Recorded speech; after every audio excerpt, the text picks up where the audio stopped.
ഇന്ന് കൽപ്പാത്തിത്തെ രണ്ടാം തേരാണ്. ഞാൻ ഡാൻസ് കളിച്ച മഹാഗണപതി അമ്പലത്തിലാണ് രണ്ടാം രഥോത്സവം നടക്കുന്നത് കേട്ടോ. ഇപ്പോൾ സോഷ്യൽ മീഡിയ ഒക്കെ ട്രെൻഡിങ് ആയതോടുകൂടി പല സ്ഥലത്തു നിന്നും നല്ല തിരക്ക് വരുന്നത് കൊണ്ട് തന്നെ രാവിലെ തന്നെ വരാമെന്ന് വിചാരിച്ചു. ഇതാണ് ഒന്നാം ദിവസത്തെ 3 ദേവരഥങ്ങൾ കേട്ടോ.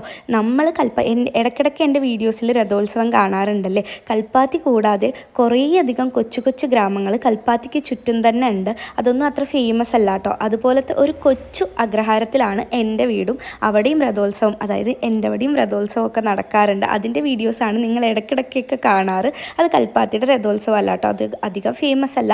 അതുകൊണ്ട് തന്നെ എൻ്റെ വീട്ടിൻ്റെ അവിടെ രഥോത്സവം ഞാൻ വലിക്കുന്നത് കൊണ്ട് തന്നെ ഇവിടെ കൽപ്പാത്തിയിലൊന്നും അങ്ങനെ വലിക്കാനൊന്നും നിൽക്കാറില്ല കേട്ടോ. പിന്നെ നല്ല തിരക്കൊക്കെ ഉണ്ടായിരുന്നതുകൊണ്ട് തന്നെ നമ്മൾ വേറെ വഴി കൂടെ പോയിട്ട് വണ്ടി എടുത്തിട്ടാണ് തിരിച്ച് വീട്ടിലോട്ട് പോയത്. പിന്നെ വീട്ടിലെത്തിയിട്ട് എനിക്ക് ക്ലാസ്സും കാര്യങ്ങളൊക്കെ ഉണ്ടായിരുന്നു. കുറേ ദിവസമായി ക്ലാസ്സൊക്കെ എടുത്തിട്ടും അങ്ങനെ ക്ലാസ് എടുത്തു. ഒരു സംഭവം ഉണ്ട്, അതൊന്ന് കേട്ട് നോക്കിക്കേ. Trayambakam yajamahe sukande pushtivardhanam urdvarukamivabantanam riturmukshiyam amritate.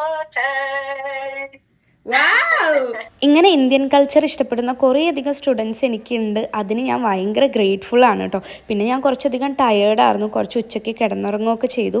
ശേഷം വേറെയും കുറച്ച് ക്ലാസ്സസൊക്കെ ഉണ്ടായിരുന്നു. പിന്നെ വെറുതെ വെളിയിലോട്ട് ഇറങ്ങി ഭയങ്കര ശാന്തതയായിരുന്നു. ഇതാണ് എൻ്റെ ഗ്രാമം കേട്ടോ. അപ്പോൾ എൻ്റെ വീട്ടിൻ്റെ മുമ്പിലുള്ളതാണ് ശാന്താമാമിയുടെ വീട്. മാമി ഇപ്പോൾ അവിടെ ഇല്ല കേട്ടോ. മാമി ഒരുപാട് മിസ് ചെയ്യുന്നുണ്ട്. അപ്പോൾ അത്രയേ ഉള്ളൂ. ടാറ്റാ.